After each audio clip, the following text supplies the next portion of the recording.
वन्दे गुरुनीश भक्तानीश महेशावतारकान् तत्प्रकाशांश्च चक्षक्तिः कृष्णचैतन्यसंज्ञकम् हरिः ओम सहना भवतु सहनौ भुनक्तु सह वीर्यं करवावहै तेजस्विनावधीतमस्तु मा विद्विषावहै।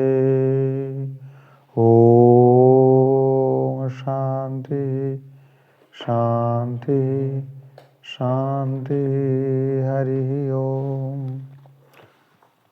ये मंत्र बोलना चाहिए पाठ के पहले और अंत में।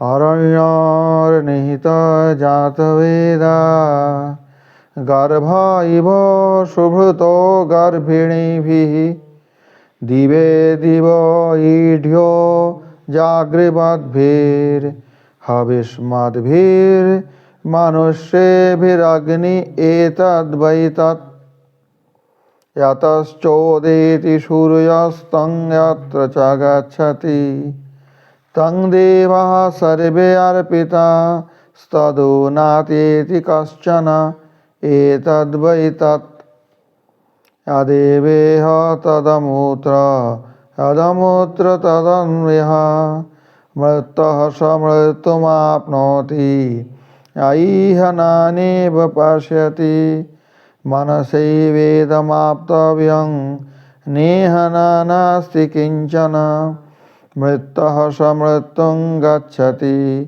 ऐहनानेव पश्यति।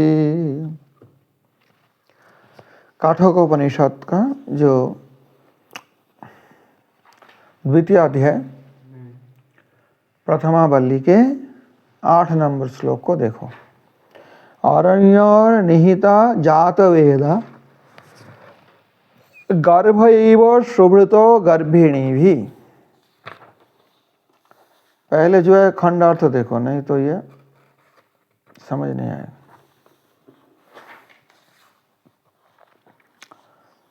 जात वेदा शब्द का पहले तात्पर्य देखो। वहां क्या बताया? अग्नि बता दिया सीधा। अग्नि देवता। हाँ, मैं समझ गया, ऐसे ही बोलेंगे वो साधारण अर्थ से, ऐसे ही प्रतीति होती है। लेकिन वास्तव इसका अर्थ जो श्रील मध्वाचार्य ने बताया, जो विदेशीय खंड अर्थ में है, किंच किंच पूर्व जो मंत्र है 7 नंबर हुआ था ना, पूर्व मंत्र है, उसी का ही उससे अन्वय हो रहा है। किंच और क्या?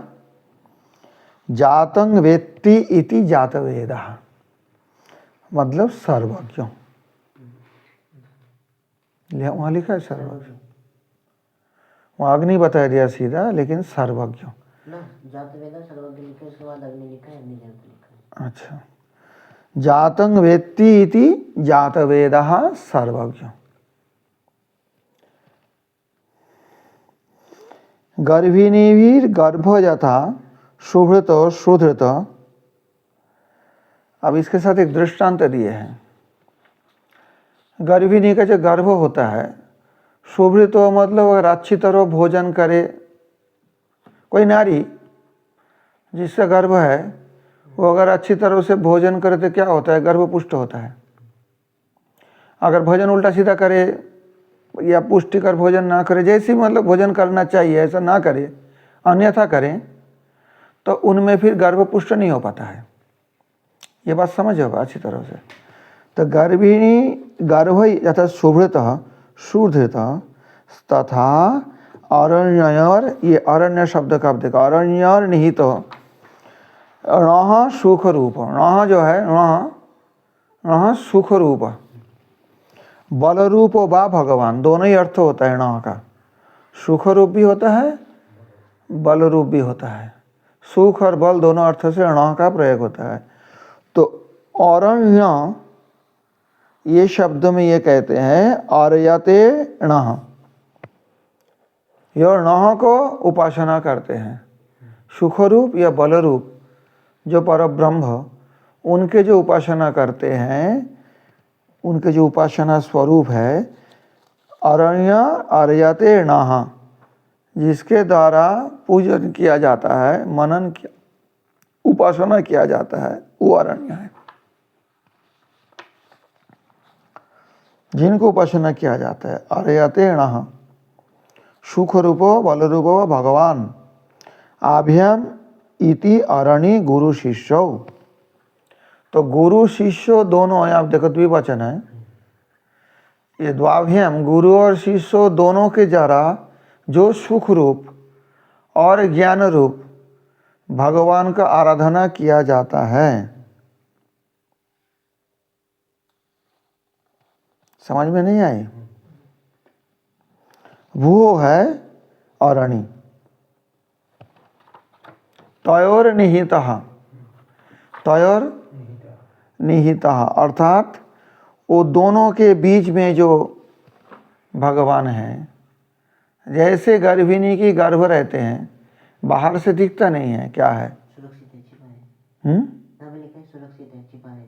हाँ, सुरक्षित है, छिपा है, दिखते नहीं बाहर से कैसे है। तो ऐसे गुरु शिष्य के बीच में जो अरण्य है, अरण्य जो गुरु शिष्य बताया गया, उनके अंदर जो धारण किए हुए हैं सुभृत जागृवद्भिर हविष्मद्भिः पूजा साधना द्रव्यवद्भिश्च, और उसमें क्या करते हैं, वो जो छिपे हुए और सुरक्षित जो गर्भ है, उसको जैसे पुष्टिकर भोजन के द्वारा वो गर्भिणी पुष्ट करती है। अगर पुष्टिकर भोजन नहीं करे, अन्यथा करे भोजन, तो फिर गर्भ का पुष्ट नहीं हो पाता है। समझ में आई बात? तो ऐसा ही पूजा साधना द्रव्यवद्भिश्च, शोभृतों के तात्पर्य यहाँ बता रहे, जागृवद्भिर हविष्मद्भिः पूजा साधना द्रव्यवद्भिश्च, अर्थात यज्ञ करोगे तो हवि होना चाहिए। हवि मतलब घृत, जिसके पास घृत है वही तो अच्छी तरह से उसका धारण करेंगे। और पूजा साधना द्रव्यवद्भिश्च, उपासना की बात बोलो, अर्चन की बात बोलो, जो पूजा की साधन जो सामान चाहिए उसके द्वारा उनका पूजा किया जाएगा। तो किसका पूजा किया जाएगा? भगवान को। जैसी मनुष्य दिवे दिवे प्रतिदिन मीढ़ स्तुत्य, प्रतिदिन जो जिसका स्तुति करना चाहिए मनुष्य का, दिवे दिवे, दिवे दिवे माने प्रतिदिन, ईड्य मतलब स्तुत्य, यो अग्नि अदनाद अग्नि नामा भगवान एतद, वही तत्। अब एक एक शब्द का समझ गए बात? अरण्य निहितो जात वेदा, अरण्य निहित मतलब गुरु और शिष्य दोनों में जो है, गुरु का हृदय में भी तो भगवान है, शिष्य का हृदय में भी भगवान है। अंतर क्या होता है, जो और आदमी के हृदय में भी भगवान है, नहीं ऐसा तो नहीं कह सकते हो, परंतु उसमें कहना दीक्षा विधानेन प्राप्त जो भगवत स्वरूप है, उनको प्रतिदिन स्तुति द्वारा, नाम कीर्तन द्वारा अथवा यज्ञ संभार के द्वारा यज्ञ का अनुष्ठान कर, जिनको प्रतिदिन पुष्ट किया जाता। जैसे गर्भ का गर्भी नहीं पुष्ट करते हैं, बाहर से आदमी का पता नहीं लगा इसका अंदर में भगवान है, ऐसी भगवत स्वरूप तो पुष्ट ही है, उनका पूर्ण करना नहीं, लेकिन उस प्रकार से उसको, उस भाव को पुष्ट करना कहा जाता है।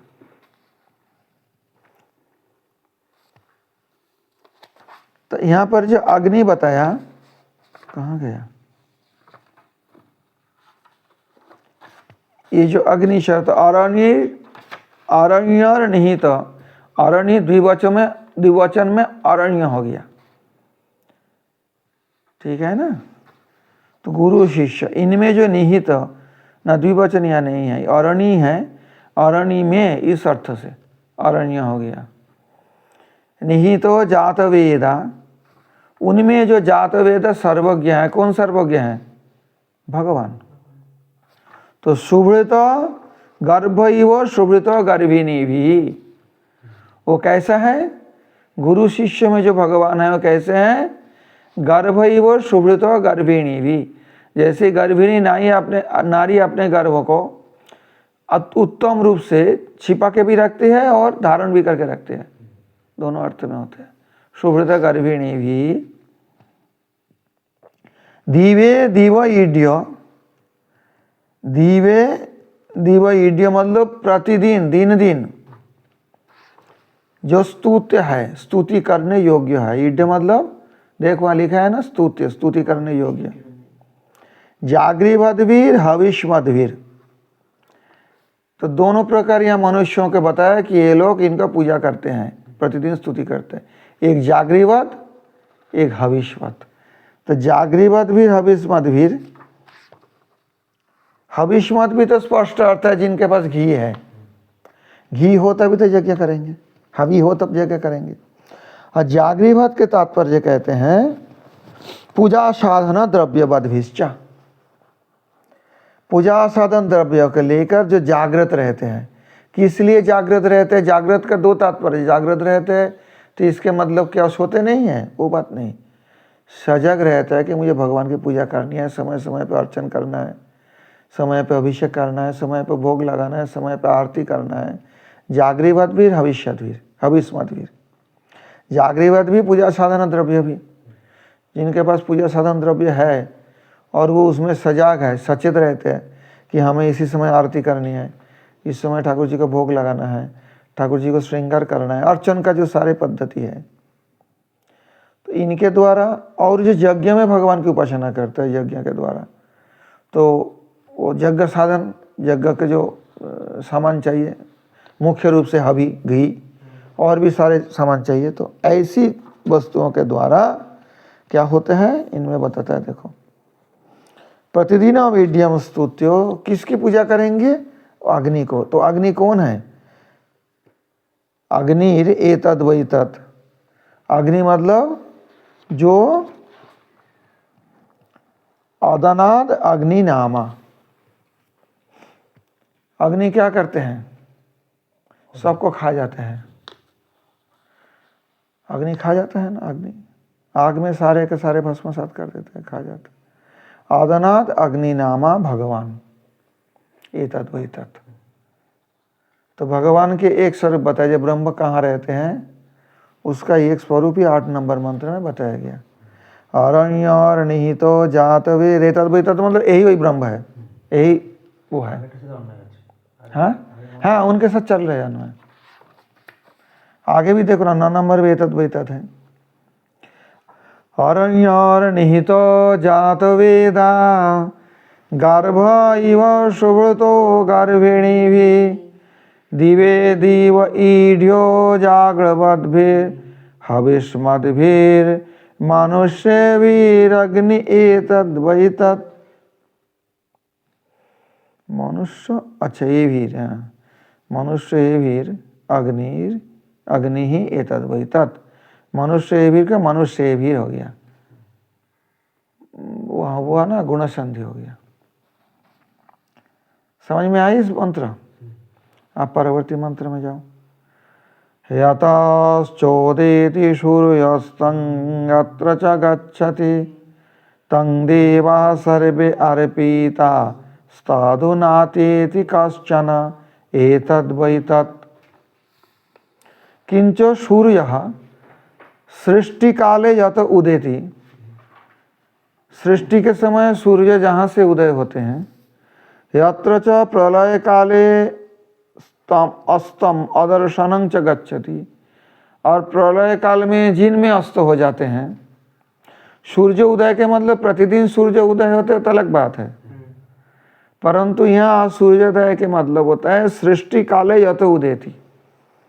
सृष्टि के प्रारंभ में सूर्यदेव यहाँ से उदय हुए थे। कहाँ से उदय हुए? भगवान से सृष्टि हुआ, और सृष्टि जब प्रलय हो जाएगा सूर्य नहीं रहेगा, सूर्य भी तो नहीं रहेंगे, तो कहाँ जाएंगे वो? उसी भगवान में जाएंगे।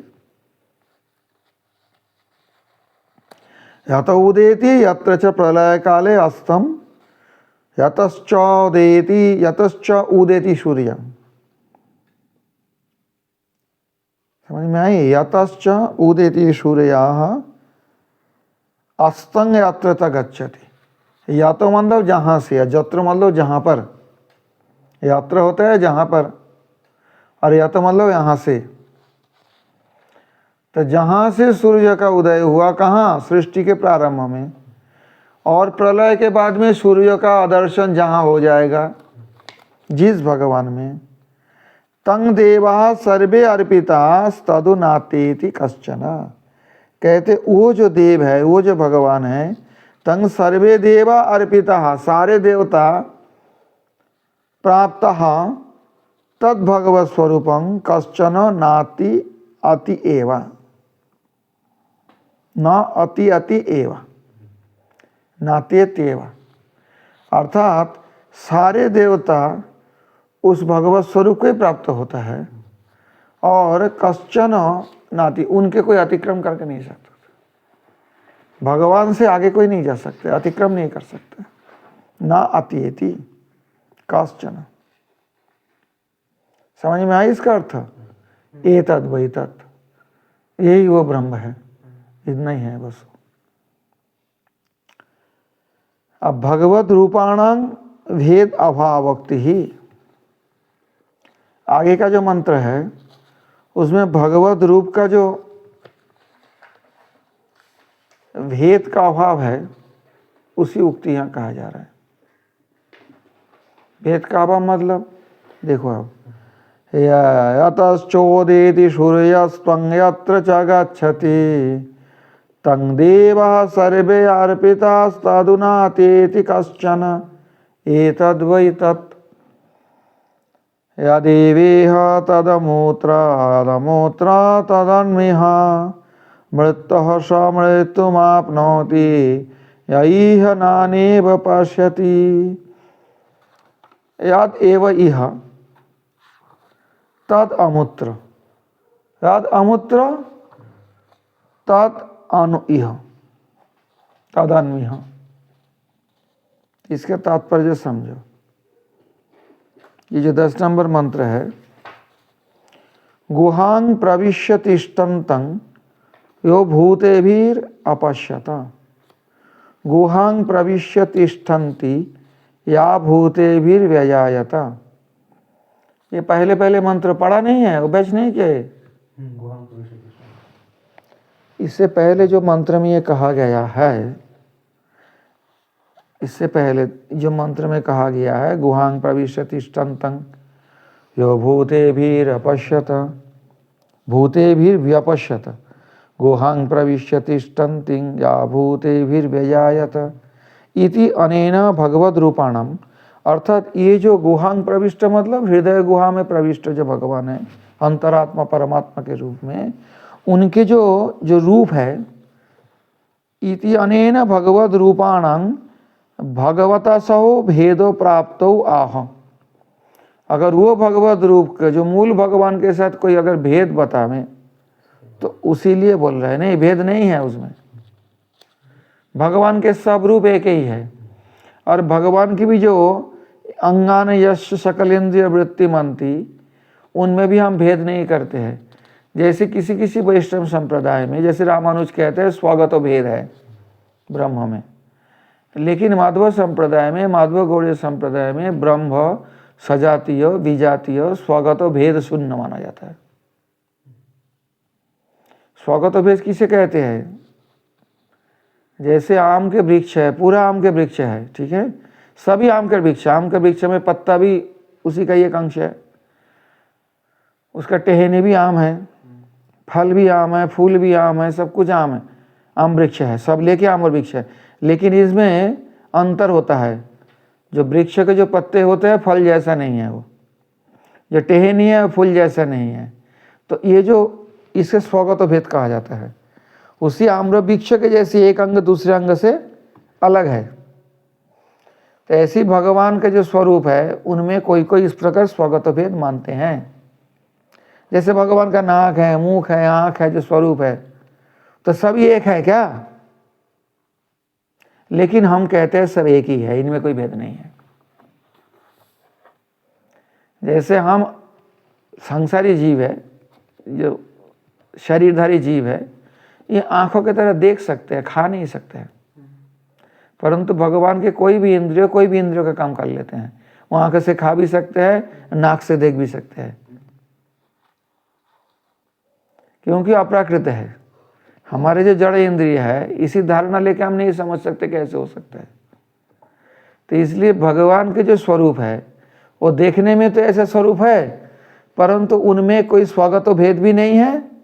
और सजातीय भेद मतलब होता है जैसे आम के वृक्ष है, कटहल के वृक्ष है, दोनों ही पेड़ है लेकिन एक जातीय है, परंतु भेद है। दोनों वृक्ष होने पर भी कटहल के जो वृक्ष है और आम के जो वृक्ष है एक नहीं है, यह है सजातीय भेद।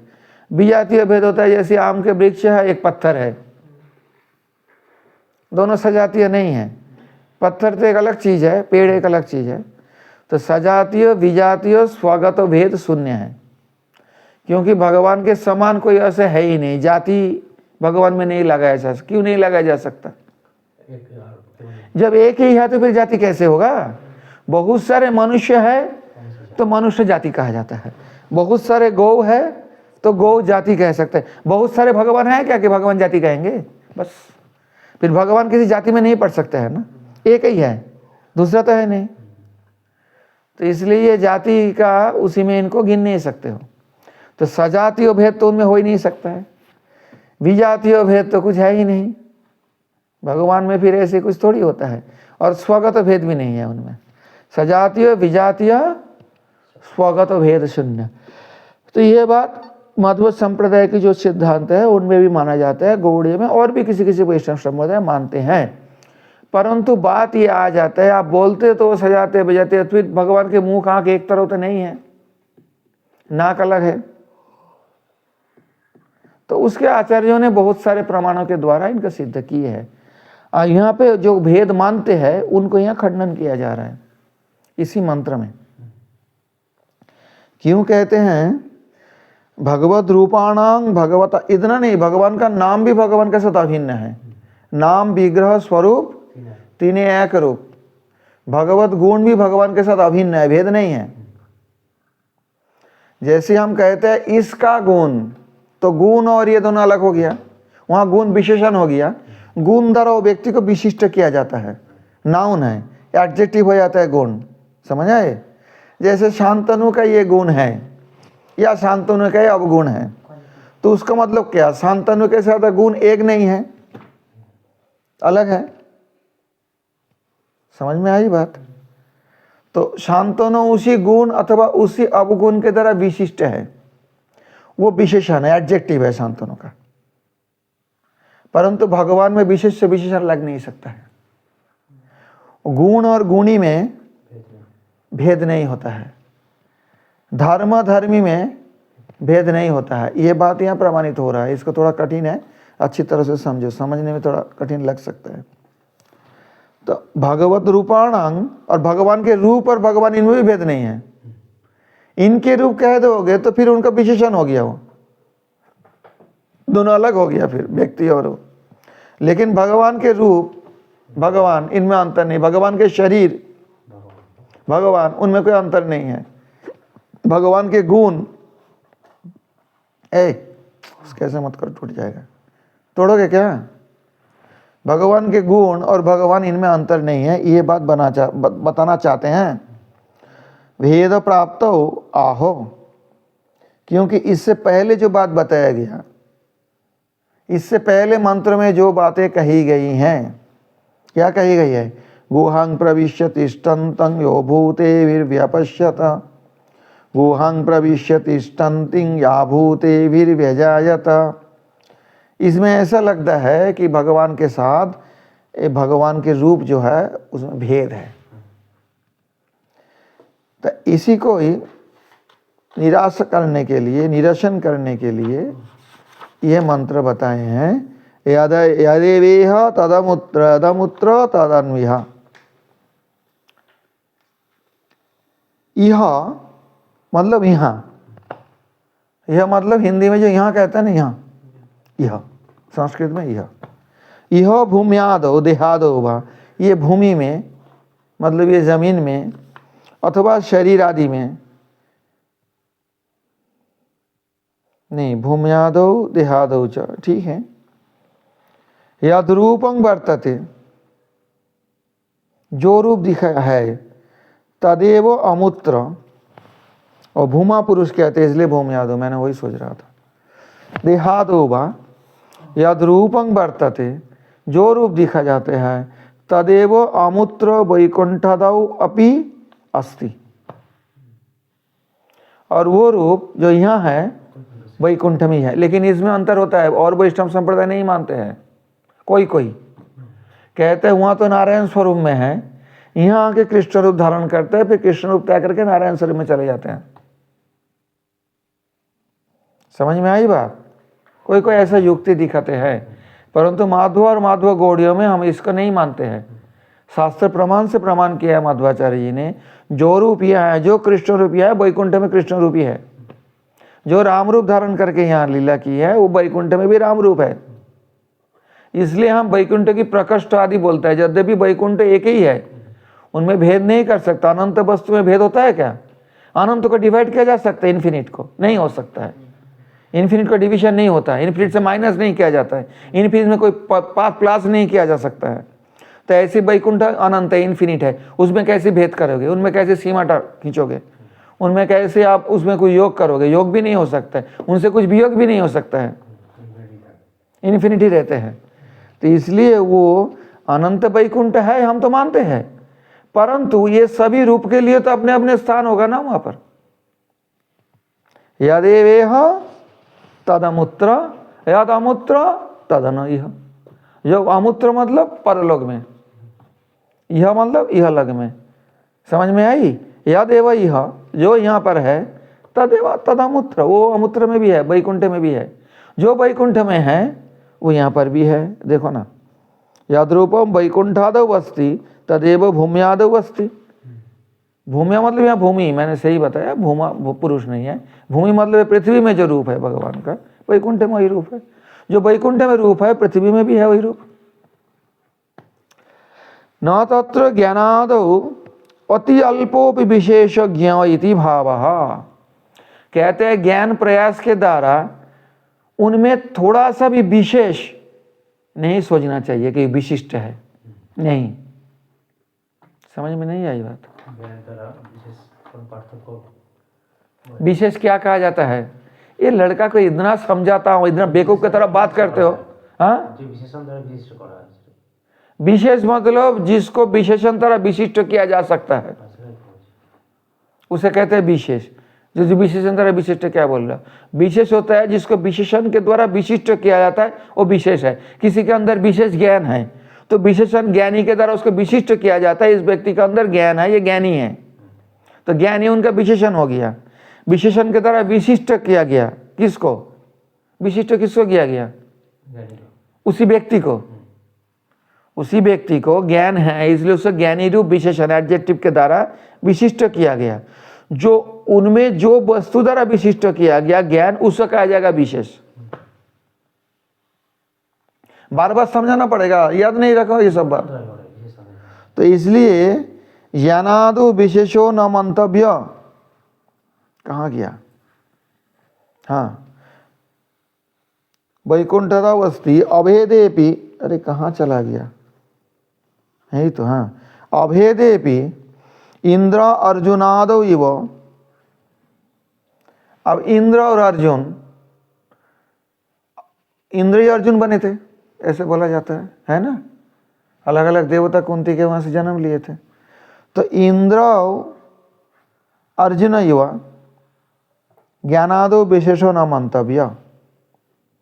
जब भगवत और भगवान के जो ज्ञान आदि जो गुण हैं, सर्वज्ञान परिपूर्ण, सर्वशक्ति परिपूर्ण, ये सब विशेषो न मंतव्य। अभेद होने पर भी इंद्र जैसे अर्जुन है, लेकिन इंद्र के एक स्वरूप दिखते हैं, अर्जुन के एक स्वरूप दिखते हैं। इंद्र तो वहां पर है स्वर्गलोक में, अर्जुन यहाँ पर था भूमि में। समझ में नहीं आई? अर्जुन का तो इंद्र का ही अवतार एक बार बोला जाता है जो महाभारत में इंद्र अर्जुन बने थे, धर्मराज यमराज युधिष्ठिर बने थे, ऐसे ऐसे कुछ बताया जाता है ना। तो अभेदेपि, अभेद होने पर भी इंद्र अर्जुनादो इव ज्ञानादो विशेषण मंतव्य इति भावेन आह। इंद्र जैसे अर्जुन हुआ, दोनों अलग अलग हैं, ऐसा ज्ञान आदि भगवान से विशेष है, ऐसा नहीं मंतव्य करना चाहिए। जो एक कृष्ण यहाँ है, एक नारायण रूप में वहाँ है, समझ नहीं आ रहा है बस। इति भावे ना हो यद अमूत्र तदनयः। यद अमूत्र, मूत्र मतलब मूत्र नहीं है, मूत्र मतलब अमूत्र, यहाँ यद अमूत्र, अमूत्र मतलब उस परलोक में जो है। यद रूपं वैकुंठादौ अस्ति तदेव भूम्यादौ अस्ति। भगवान के जो रूप वैकुंठ में है वो भूमि में, पृथ्वी में भी है। विग्रह का भी वही बात है, रूप माधव जो विग्रह है यहाँ वो भी भगवान से अभेद है, ये हम मानते हैं। लेकिन किसी किसी वैष्णव संप्रदाय भी इसको स्वीकार नहीं, मायावादी की बात तो छोड़ो। तो इसलिए मध्वाचार्य जी विशेष रूप से इसमें स्ट्रेस दिया गया। और हमारे जो माधव गौड़ीय संप्रदाय है उनमें भी वही बात कहा जाता है, नाम विग्रह स्वरूप तीने एक रूप, तीने भेद नाही तीन चिदानंद रूप। भगवान के नाम, भगवान के विग्रह और भगवान के जो स्वरूप वैकुंठस्थ स्वरूप, ये तीन एक रूप है, तीन में कोई भेद नहीं है। वही बात यहाँ बोल रहे हैं। वो तो संक्षेप में बताया दिया है, युक्ति के द्वारा, उपनिषद प्रमाणों के द्वारा, वेद वाक्यों के द्वारा उसी वाक्यों का स्थापन किया जा रहा है। कह देने से तो कोई मानेंगे नहीं, तुम कह देने से हो जाता है, कहाँ आए बात, बोलेंगे ना। तो यहाँ पर दिखा रहे कुतो न ज्ञेय, कहते क्यों नहीं जानेंगे।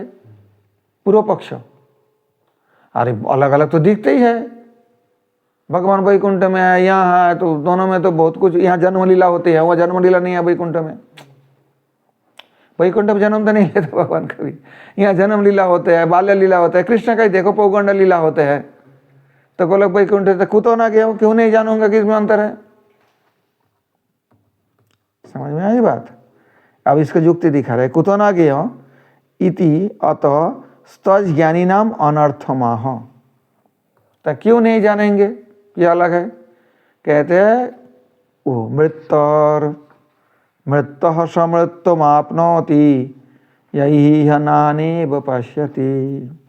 यही कहते अगर कोई भेद देखे भगवत स्वरूप में, भगवत गुण में, भगवत रूप में, भगवत नाम में आदि ये सब में, जो विग्रह में कोई भेद देखे तो क्या होगा, उसके हालत अनर्थ होगा। या इहो मूल रूपात, मूल रूप अवतार रूपादो नानेव अति अल्पमपि विशेषं पश्यति। जो भगवान के मूल रूप में और अवतार रूप में थोड़ा सा भी भेद देखते हैं, लिखा है उसमें, क्या लिखा है उसमें, और कुछ होगा हिंदी में, थोड़ा सा भी भेद दर्शन करते हैं तो समृत्तर अनंतरं नरकम अंधं तमः प्राप्नोति, अंधं तमः प्राप्नोति। तो मरने के बाद क्या होगा, नरक प्राप्त होगा। अंधं तमः मृत्तर समृत्युम आपनोति।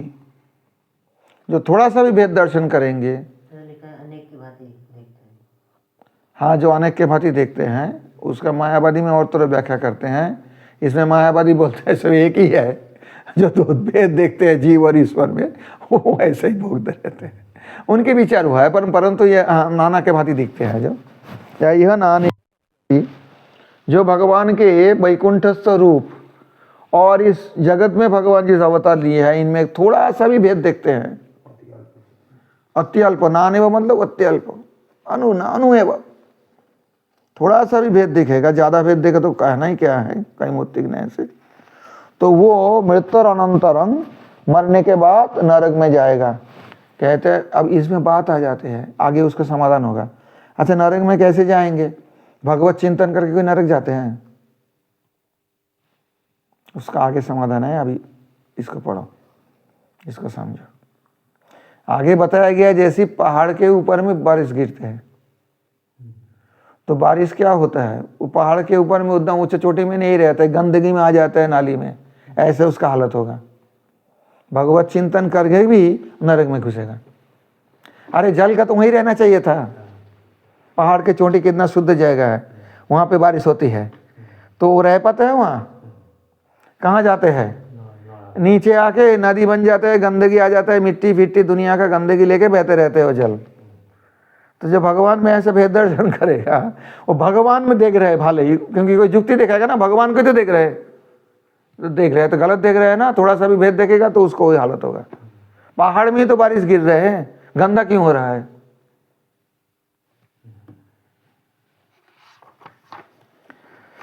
चलो वो आगे है, उसको चर्चा होगी, तो इसलिए अब ये 14 नंबर मंत्र में है, यथोदकं दुर्गे वृष्टं पर्वतेषु विधावती, 14 नंबर मंत्र में है वो।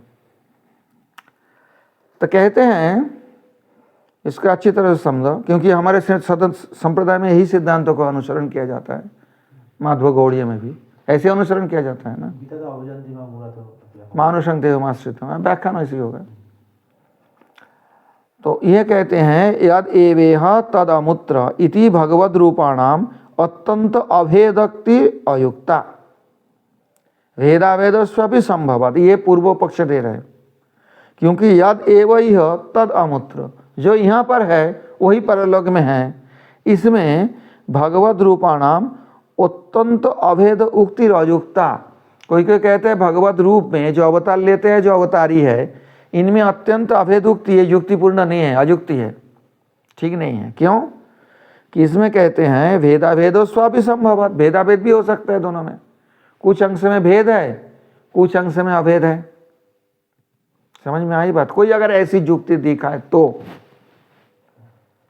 जो कृष्ण यहाँ पर आए हैं, जो गोकुल में लीला किया, जन्म लीला आदि ये सब की है, तो कुछ अंश में भेद है और कुछ अंश में वहाँ के जो वैकुंठस्थ बोला वो भी नरक में जाएगा, उसमें बताते हैं वो भी नहीं दिखा जाएगा। क्यों? कहाँ गया? भेदाभेदो स्वापि संभवात, भेदाभेद भी तो हो सकता है ना, कुछ अंश में भेद है, कुछ अंश में एक सी है, अभेद है।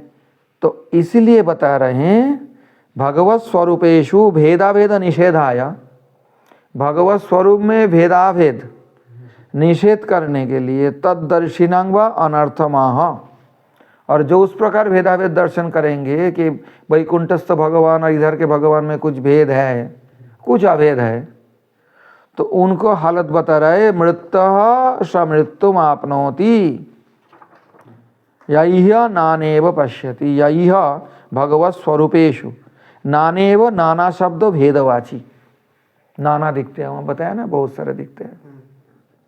तो भगवत स्वरूपेषु, नाना तो एक होता है अति अल्प, नानेव पश्यति थोड़ा सा भी गलत दिखते हैं, थोड़ा सा भी पार्थक्य दिखते हैं, और यहाँ नानेव का अर्थ ये भी होता है कि नाना शब्द भेदवाची, नानेव पश्यति मतलब भेद दिखते हैं, जो भेदाभेद दिखते हैं, ये भगवत स्वरूप में। यहाँ पर एक ब्रह्मसूत्र का दिए हैं, मुक्तोपसृप्यो व्यापदेशात, ब्रह्मसूत्र 1-3-2 इत्यादो इवो भाव प्रधानत्वात्। तो ब्रह्मसूत्र को दिखा दो, नहीं तो समझ नहीं पाओगे क्या बोलना चाहते हैं। ये देखो तो यहाँ पर कितना नंबर 1-3, ये प्रथम खंड है क्या?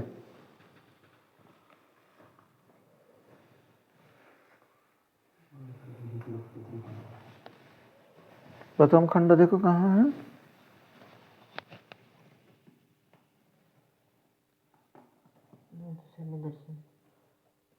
ओ हमारे गौड़ीय भाष्य देखो, रुक जा, यहाँ देख तो, ये सब हटा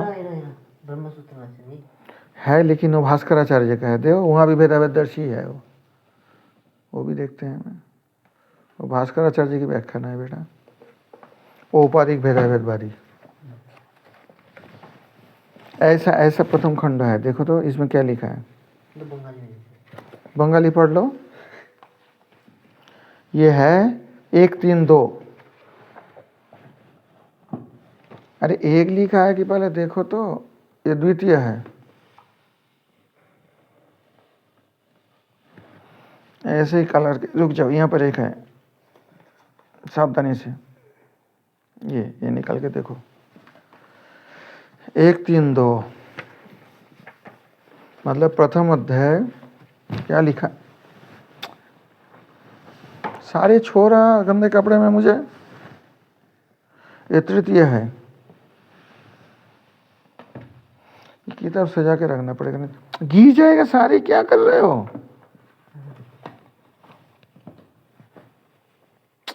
ठीक से रखो, सारे किताब नष्ट हो जाएगा बेटा। 1, 3, 2 है, क्योंकि नहीं बोलने से तुम लोग समझ नहीं पाओगे। ब्रह्मसूत्र तो पढ़े नहीं हो। प्रथम अध्याय के तीसरी पाद में 2 नंबर मंत्र है।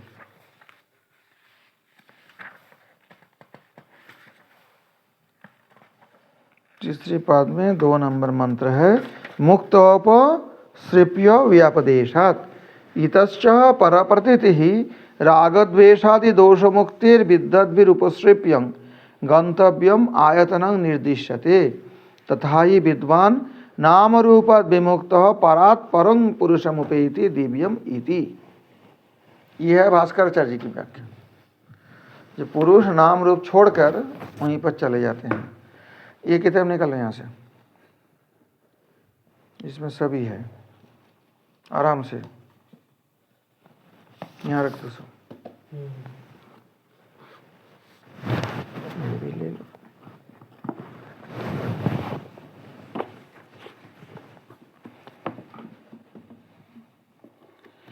एक देखो ना, 1, 3, 2, 1, 3, 2, हाँ 1, 3, 2,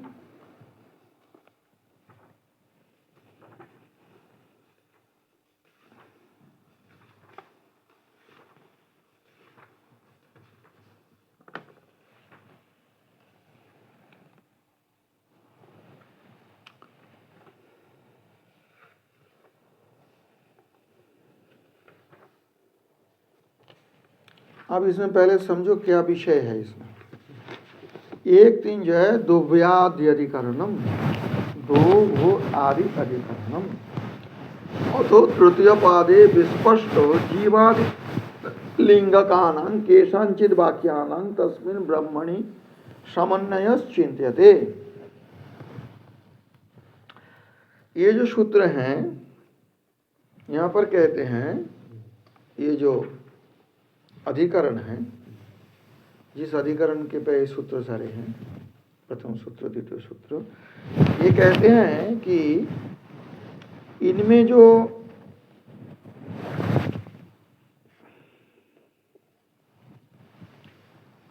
पहले श्री गोविंद देव के मनोमय अत्ता, अक्षिपुरुष, अंतर्यामी, वैश्वानरत्वादि धर्म सारे प्रतिपादन किया गया। अत्ता है ना, सत्र ब्रह्मता शत्र चौदनम, वो सब इस पहले अध्याय में विचार किया गया, खाने वाले ये सब बात। अब तृतीय पाद में उनका ही भूमा अक्षर आदि जो धर्म, ये भाष्यकार प्रतिपादन कर रहे हैं, उस प्रकार पाद संगति दिखाया जा रहा है। आप जो स्पष्ट नहीं है उसी रूप विस्पष्ट रूप से जीव प्रतिपादक कुछ श्रुति वाक्य है, और उसी का कोई कोई परम ब्रह्म गोविंद देव में उसी का समन्वय करते हैं, तो उसी का विचार किया जा रहा है। पहली बात मुंडक उपनिषद में कहते हैं, यस्मिन् दो पृथ्वी चांतरिक्षम ओतः मनः सह प्राणेश्च सर्वे तमेवैकं जानथ आत्मानमन्यावाच विमुञ्चत अमृतस्यैष सेतु इति। ये मुंडक उपनिषद का है, जब पढ़ोगे तो पता लगेगा। मुंडक उपनिषद में कहते हैं, जिनमें पृथ्वी अंतरिक्ष सारे प्राण के साथ मन ओतप्रोत रहते हैं। जैसे ये कपड़े में क्या होता है, ओतप्रोत, इधर से धागा इधर से धागा, तभी तो ये कपड़ा बना है। तो ऐसे ये सब मिल के जो जिनमें ये सब है ओतप्रोत है, एकमात्र उनको ही जानना चाहिए और सारे वाक्य त्याग कर दो, क्योंकि अमृत प्राप्ति के यही सेतु है। इसी पुल के द्वारा अमृत तक पहुंच जाओगे। तो इसमें अब तत्र संशय होता है। संशय क्या होता है, किमिह दो भू आदि आयतनं प्रधानम किंबा जीवः। तब संशय जो होता है, क्या दो भू आदि आयतन की बात कहा गया है या जीव की बात बताया गया है।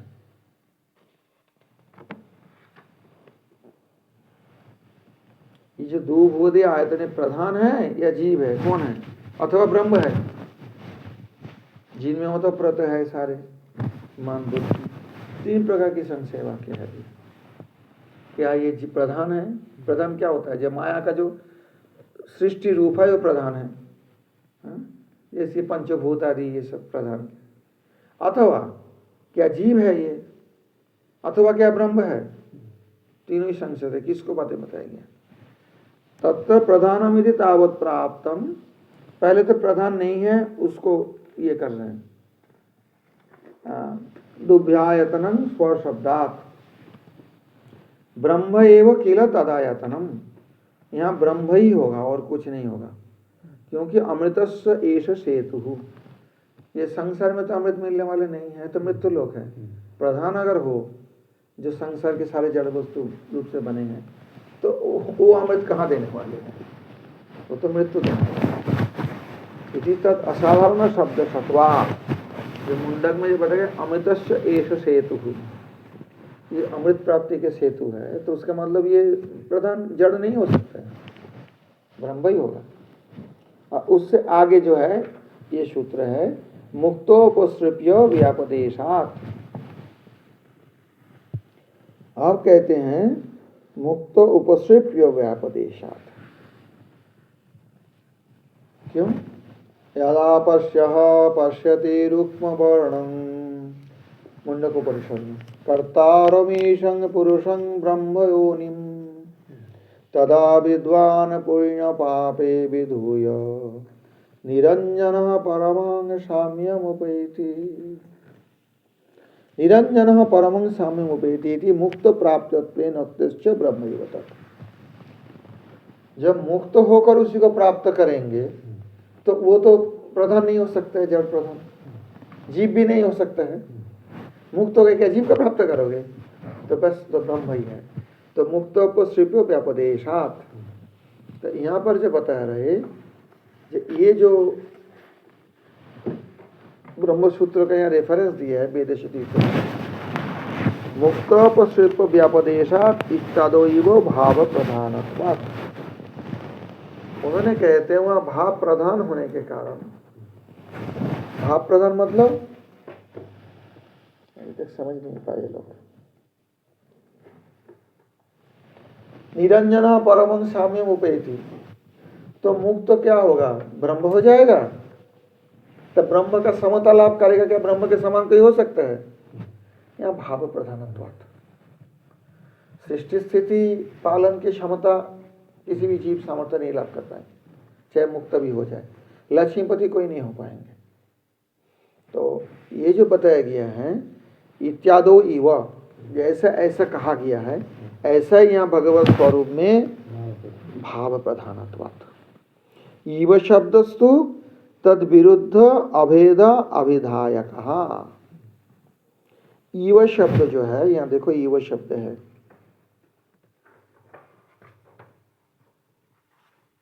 यद एव एह तद अमुत्र, यद इव इह तदेव एह।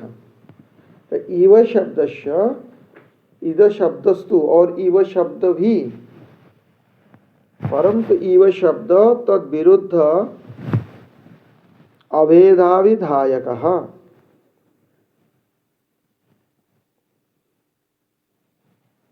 यस्य यद्वाचक शब्द शिरस्कत्वं तद विरुद्धाविधायकत्व स्वभाव्यात्, जो शब्द शिरस्क, शब्दों के माथे में जो भाव है, जो बोलना चाहते हैं शब्द, बात सुनो, तद विरुद्ध अविधायकत्व स्वभाव्यात्, तो उसके विरुद्ध जो अविधायकत्व, ऐसा तो हो नहीं सकता है। तो इसलिए तथा च भेदाभेदं पश्यति, यहाँ पर जो ईव शब्द बताते हैं, तो ईव शब्द के मतलब होता है जो मुक्त हो जाते हैं वो ब्रह्म के साथ सारे भोग भोगते हैं। तो ब्रह्म के साथ सारे भोग भोगता है, ब्रह्म तो नहीं हो जाता है। ब्रह्म जैसे भाव प्राप्त करते हैं, कौन सा भाव? वो जो अष्टगुण जो बताया गया छांदोग्य में, मुक्तों को बीजारो मृत्यु विषको विजिघिष अपिपास, ये जो सारे ये है, ये साम्य प्राप्त करेंगे, परंतु ब्रह्म नहीं हो जाएंगे। समझ गए बात? तो इसलिए यहाँ भगवत स्वरूप में भी उस प्रकार का भेदाभेद नहीं देखना चाहिए। समृत्योर मृत्युं तमः आपनोति अतो न तत्र भेदाभेद इत्यर्थः। जो कहते हैं कि जो रूप कृष्ण का वैकुंठ में है, इधर कुछ मिल है उनके साथ, कुछ भेद है, कुछ अभेद भी है, तो मृत्यु मृत्यु बार बार अंधतम में प्रवेश करेगी। कुछ भी भेद नहीं है, थोड़ा सा भी भेद नहीं है। समझ में आई बात? भगवत स्वरूप, भगवत अवतार, भगवत विग्रह, इनमें थोड़े से भी भेद नहीं है। इदं च, ये हो गया 10 नंबर। समझ में आई ये बात? समझ में आई ये मंत्र? देखो, यदेवेह तदमूत्र यदमूत्र तदन्मिहा मृत्युः समृत्युमाप्नोति यैह नानेव पश्यति मनसैवेदमाप्तव्यं नेह नानास्ति किंचन। देख भाई महाराज, ये बहुत बोलते हैं ये महाराज ये मंत्र, नेह नानास्ति किंचन। मनसैवेदमाप्तव्यं नेह नानास्ति किंचन मृत्युः समृत्युं गच्छति यैह नानेव पश्यति मनसैवेदमाप्तव्यं नेह नानास्ति किंचन मृत्युः समृत्युं गच्छति यैह नानेव पश्यति। 11 नंबर देखो, खंडार्थ। खंडार्थ नहीं देखने से भाष्य नहीं समझ पाओगे। इदं च स मनसि एव स्थापनीयं न अन्नस्मै ब्रूयात् इत्तः मनसैवेति। कहते हैं अपने मन में इसको स्थापन करना चाहिए, न अन्नस्मै ब्रूयात्। दूसरे का ये सब बोलने से कोई समझेंगे नहीं हो। अपने मन में ये विचार स्थापन करना चाहिए कि भगवान वहाँ जैसे है यहाँ भी ऐसा है। भगवान के नाम रूप गुण लीला में कोई भगवान के साथ अंतर नहीं है। जो भगवान है वही नाम है, जो भगवान है वही उनके गुण है। भगवान का गुण नहीं, भगवान मतलब उनके साथ गुण भेद नहीं है। तो आप कहते हैं मनसी एव इदम आप्तव्यम, मनसा एव इदम आप्तव्यम। देखो वहां पर ऐसे ही किया ना, तो मन के द्वारा ही इसको प्राप्त करना है। तो मन के द्वारा कैसे प्राप्त करेंगे? अरे मन तो जड़ है, मन में भगवत भाव को कैसे आप तक समझेंगे? मन द्वारा तो भगवत का नहीं समझा जा सकता। इसलिए कहते हैं यदवा तंग देवा सर्वे अर्पिता इत्युक्त, भगवत प्राप्ति साधन की जो सारे देवता उनमें अर्पित हो जाता है, भगवान में ही समर्पित हो जाता है प्रलय के समय में। तो देवता प्राप्ति तो अलग चीज, तो ऐसी भगवान को प्राप्ति कैसे हो सकती है? साधन क्या है? क्यों बता रहे? जो देवता भगवान में अर्पित हो जाता है, वो देवता जिस चक्षु का नियंत्रण करते हैं, तो वो कैसे भगवान को समझाएंगे? सूर्य देवता भी तो उनमें ही चले जाते हैं ना, और सूर्य ही जो है हमारे चक्षु के अधिष्ठात्री देवता है। तो जब देवता ही स्वयं प्रलय में उनमें चले जाते हैं, सृष्टि के समय उनसे आते हैं, तो वो देवता जिस चक्षु के इंद्रियों का नियमन करते हैं, वो इंद्रियों कैसे उनको देखेंगे? वो मन कैसे उनको सोचेंगे? मन के देवता चंद्रमा है। इसलिए कहते हैं मनसा इति श्रवणादि संस्कृतेन मनसा इत्यर्थः। देखो ये बहुत जरूरी है। श्रवण कीर्तन आदि, श्रवण मतलब श्रवण कीर्तन स्मरण बंधन अर्चन नवदा भक्ति के द्वारा जो संस्कृत मन है, गंदा मन से नहीं होगा, संस्कृत मन। चेतो दर्पण मार्जनं भवमः दावाग्नि निर्वापनम, चित्त दर्पण मार्जित हो जाएगा, मन संस्कृत हो जाएगा। संस्कृत मतलब संस्कृत भाषा नहीं, संस्कृत मतलब इसका संस्कार हो गया। संस्कृतेन श्रवणादि संस्कृतेन मनसा इति अर्थ। तो मनसा इव इदम आप्तव्यम, मनसैव इदम आप्तव्यम, उसके मतलब ऐसी मन के द्वारा नहीं जो सांसारिक मन है। जो मन संस्कृत हुआ है, कैसे हुआ है? श्रवण आदि द्वारा। देखो वहां क्या लिखा है, न केवलम भगवत अवतारादि नाम है वो, अर्थात ये जो भाव है, जो पता है भाव प्रधान है कि समझना चाहिए कि भगवान, क्योंकि बुद्धि के द्वारा तो देखते हैं तो भेद है। अरे भगवान साक्षात जो है और विग्रह जो है दोनों एक से दिखता है क्या? बुद्धि के द्वारा नहीं है। तो कैसे जानेंगे इसको? कैसे प्राप्ति होगी? मनसा। कैसी मनसा? संस्कृत है ना मनसा। कैसे मन से संस्कृत होगा? श्रवण कीर्तन आदि द्वारा जो संस्कृत हुआ है उसी मन के द्वारा ये प्राप्त हो सकते हैं। प्राप्ति साधन होता है भगवत प्राप्ति साधन। न केवलम भगवत अवतारादि नाम एवं भगवत अभेदा भाव, केवल मात्र भगवान के अवतार भगवान से अभेद है इतना ही नहीं, वो तो है ही। जितने अवतार है भगवान से सब भगवान ही है, उनमें कोई मूल रूप बोलो या किसी रूप के साथ किसी रूप का कोई भेद है नहीं। किंग नामो प्रागुक्त भगवद अवयव गुण कर्मादि नाम अपि परस्परं भगवता च भेदो नास्ति इत्याहो न इति नेह नानास्ति किंचन। तो पहले बात समझ आए, मन से ही वेदम आप्तव्यम, मन के द्वारा ही भगवत प्राप्ति साधन होते हैं, जो संस्कृत मौन हो, श्रवण कीर्तन आदि के द्वारा जो संस्कार किया गया मन को, सफाई किया गया मन को। और नेह नानास्ति किंचन, उसके मतलब होता है जो केवल मात्र भगवत अवतार के साथ भगवान अभेद है ये भी बात नहीं है। भगवान के जो अवयव मतलब शरीर, गुण, कर्म आदि ये परस्पर भगवान के साथ कोई भेद नहीं है, भेदो नास्ति। न इति नेह नानास्ति, न इह नानास्ति किंचन।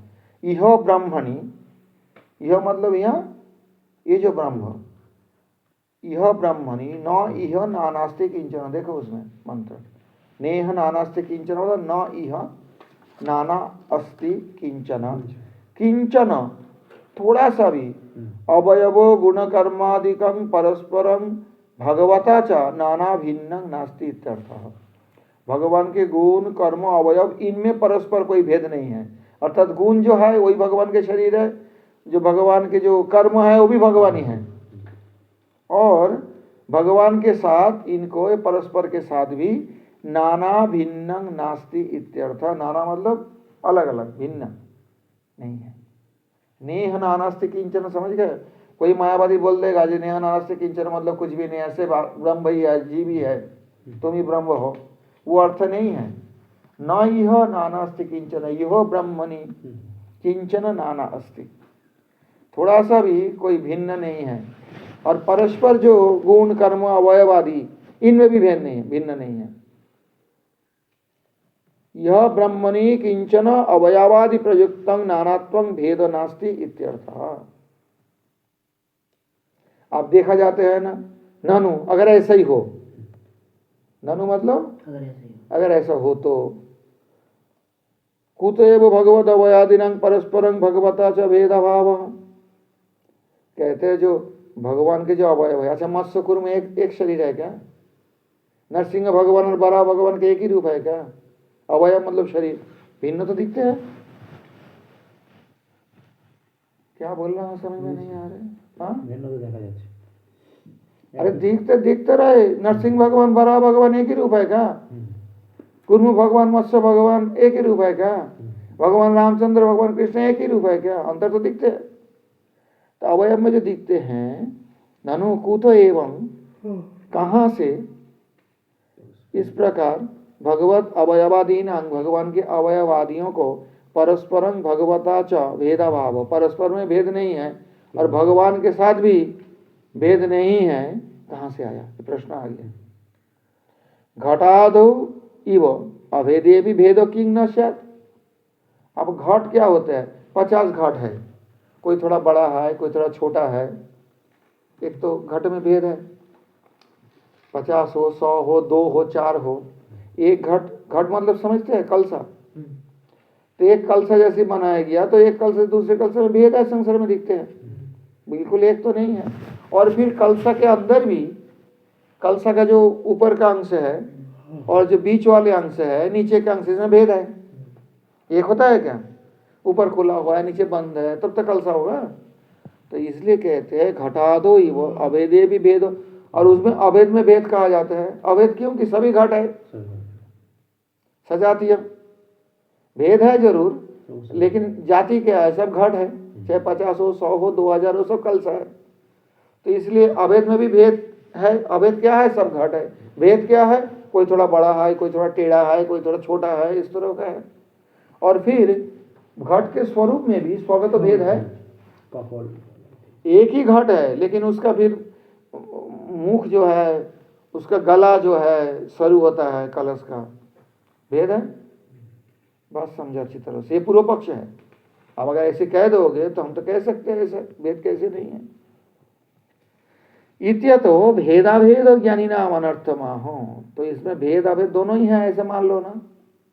कोई अगर ऐसी बोले कि भगवान के साथ भगवान के जो अवतार है, ये भगवान के साथ भगवान के जो नाम रूप गुण आदि है, जैसी घट और घट में एक जातीय होने पर भी भेद भी है, अभेद भी है, ऐसे भगवत स्वरूप में भी ऐसी मान लो, भगवान के शरीर में भी ऐसे ही मान लो भेदाभेद। अगर ऐसी कोई बोले तो मृत्यु स मृत्यु गच्छति, पहले वाला मृत्यु आपनोति, यहाँ कहता है मृत्यु स मृत्यु गच्छति। अगर ऐसे कोई सोचे तो अनर्थ हो जाएगा। इव शब्द उपमायाम ओपी वर्तते, उपमा देने के लिए भी इव शब्द होता है। घट इव, घट जैसा, मतलब घट के साथ उपमा दिया गया।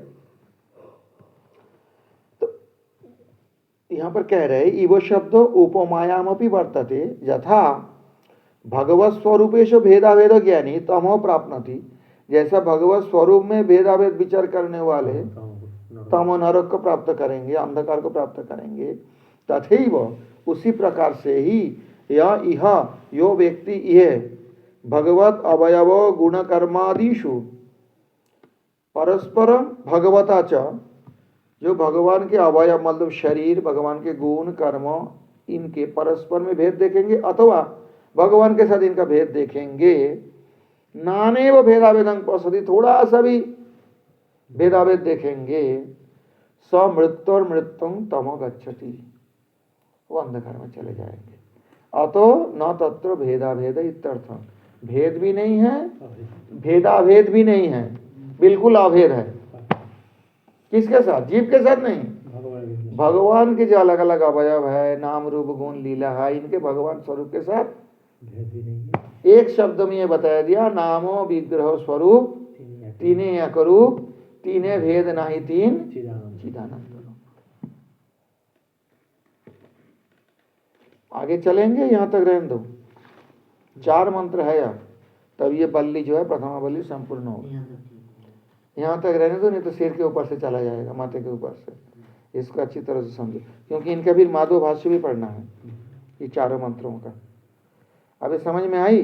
मन से ही वेदमाप्तव्यं नेह नानास्ति किंचन, मृत्युः स मृत्युं गच्छति शरीरनानेव पश्यति।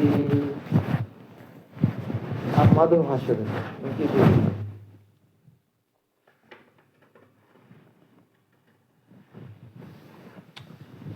सर्वज्ञो भगवान विष्णु अरण्य गुरु शिष्य। अरण्य नहीं तो पहले बताया दिया ना, गुरु शिष्य। हाँ नहीं गया, बोलता भी नहीं है लोग। सर्वज्ञ भगवान विष्णु अरण्य गुरु शिष्य सुभृत स्तूयते नित्यं जानत भी पुरुषोत्तमः इति च। मतलब पहले जो ब्रह्मांड पुराण से पहले वाले देखो ना, उनका ही अनुवृत्तियां है। इससे पहले वाले मंत्र में देखो, इति ब्रह्मांड है ना, मतलब पहले जहां से कोटेशन किया था उसी का यहाँ कोटेशन लगाया गया।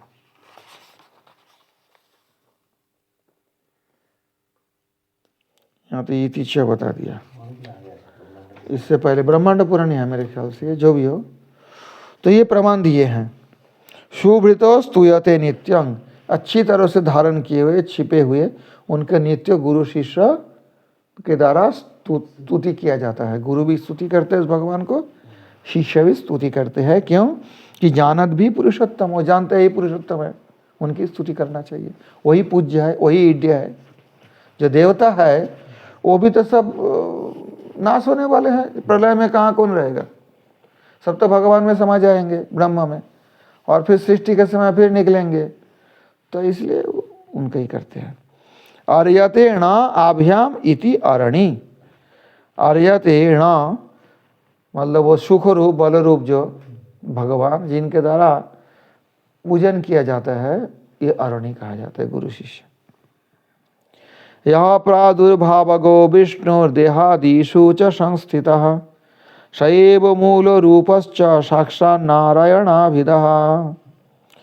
कहते हैं जो प्रादुर्भावगो विष्णुर, जो प्रादुर्भाव को प्राप्त करते हैं विष्णु, जो विभिन्न देह आदि में संस्थित है, वो मूल रूप में साक्षात नारायण कहा जाता है। मध्व का सिद्धांत है, कोई कोई कहते हैं कृष्ण मूल रूप है, लेकिन मध्व सिद्धांत में नारायण मूल रूप है। लेकिन नारायण और कृष्ण में थोड़ा सा भी भेद नहीं है, अंतर नहीं है कुछ। अगर भेद देखोगे तो फिर मृत्यु समृत्युम आपनोति। मूल रूपश्च यो विष्णु प्रादुर्भाका भावादिकश्च सः, और मूल रूप जो विष्णु हैं उनके जितने प्रादुर्भाव है, मत्स्य कुर्मा वराह नृसिंह रामकृष्ण जो भी बोलो, ये सब वही है, प्रादुर्भावादिकश्च सः। गुणतः स्वरूपतः वापि विशेषंयोत्र पश्यति, भगवान के गुणतः तो स्वरूपतः कोई अगर विशेष देखे उनमें, अत्यल्पमपि मृत्वाशा थोड़ा सा भी देखे विशेष अंतर देखे तो मृत्वाशा तमंधं याति असंशयम, से अंधतम में जाएंगे, इनमें कोई संशय नहीं है। भेदावेद विदश्चात्र तमयांति न संशय, जो भेदावेद देखने वाले भगवत स्वरूप में, वो भी अंधकार में तम में जाएंगे, इसमें कोई संशय नहीं है। तथैवावयवानां च गुणानां च परस्परं क्रियाणां तेन चैतेषां भेद विच्चोभयं विदुः। इसलिए भगवान के जो अवयवानां, व्यास तीर्थ स्वामी कहते हैं अवयवानां मतलब भगवान के जो कर चरण आदि जो अवयव है, शरीर के जो अंग है, अंगान यस्य सकलेन्द्रिय वृत्तिमन्ति, इसलिए भगवान के हाथ पैर में कोई अंतर नहीं है।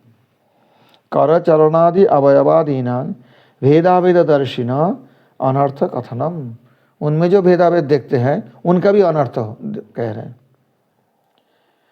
क्रियाणां तेन चैतेषां भेदविच्चोभयं विदुः यान्ति एव अंधं तमो नात्र कार्य काचित् विचारणा, वो अंधतम में जाएंगे निश्चित, इसमें कोई विचार करने की बात नहीं है। भवेदेकत्र संयोग इव शब्द विरुद्धयः धर्मयोरुपमायां वा स्वल्पत्ते वा विवक्षिते इति शब्द निर्णय। यहाँ शब्द निर्णय से प्रमाण दिया है। ये शब्द निर्णय होता है कोश, प्राचीन काल में, अभी भी बहुत कोश है, वाचस्पत्यम, अमर कोश इत्यादि इत्यादि। कोश के मतलब होते हैं अभिधान, एनसाइक्लोपीडिया बोलो, डिक्शनरी बोलो। तो ये जो शब्द निर्णय कोश से बताया गया, जो इव शब्द एकत्र संयोगो विरुद्धय धर्मयोर उपमायां वा स्वल्पत्ते वा विवक्षिते, इव शब्द का इतना प्रयोग होता है। अतः नानेव इति इव शब्द अति अल्प विषय भेदाभेद विषयश्च, प्रमाण देना पड़ेगा ना, नानेव को आप कैसे बोल रहे हैं, जो अल्प कहते हैं। यहाँ जो इव शब्द है अति अल्प विषय अर्थ में इव का प्रयोग हुआ है, अर्थात भेदाभेद विषयश्च, और भेदाभेद विषय में भी कहते हैं ये थोड़ा सा भेद है, थोड़ा सा अभेद है, वो भी नहीं चलेगा। प्रथमं यह नानेव पश्यति इति स्वरूप भेद निषेधार्थम, पहले जो नानेव पश्यति या यह नानेव पश्यति 10 नंबर मंत्र में, वहाँ पे स्वरूप भेद का निषेध किया गया है, भगवान के स्वरूप भेद। और नेह नानास्ति किंचन इति किंचन शब्दात, जो 11 नंबर मंत्र में देखो, इति किंचन शब्दात, इसी किंचन शब्द से अवयवानां गुणानां क्रियाणां च परस्परं तद्वतं च भेद निषेधार्थम। और दूसरा जो इव शब्द है, यह नानेव पश्यति, उनमें अवयव को, गुणों को, क्रियाओं को परस्पर में, और जिनका अवयव है, जिनका गुण है, जिनका क्रिया है, उनके साथ भी भेद निषेधार्थम। हो गया स्पष्ट? तो इसको फिर पाठ करें। अरण्यार्निहितो जात वेदा गर्भ इव सुभृतो गर्भिणीभिः दिवे दिव ईड्यो जागृभद्भिर्हविष्मद्भिर्मनुष्येभिरग्निरेतद्वै तत् यतश्चोदेति सूर्यस्तं यत्र च गच्छति तं देवाः सर्वे अर्पितास्तदु नातीति कश्चन एतद्वै तत् यदेवेह तदमूत्र तदन्विह मृत्युः समृत्युमाप्नोति यैह नानेव पश्यति मनसैवेदमाप्तव्यं नेह नानास्ति किंचन मृत्युः समृत्युं गच्छति यैह नानेव पश्यति। हरिः ओम सहना भवतु सहनो भुनक्तु सह वीर्यं करवावहै तेजस्विनामवधीतमस्तु मा विद्विषावहै। ओम शांति शांति शांति। हरिः ओम।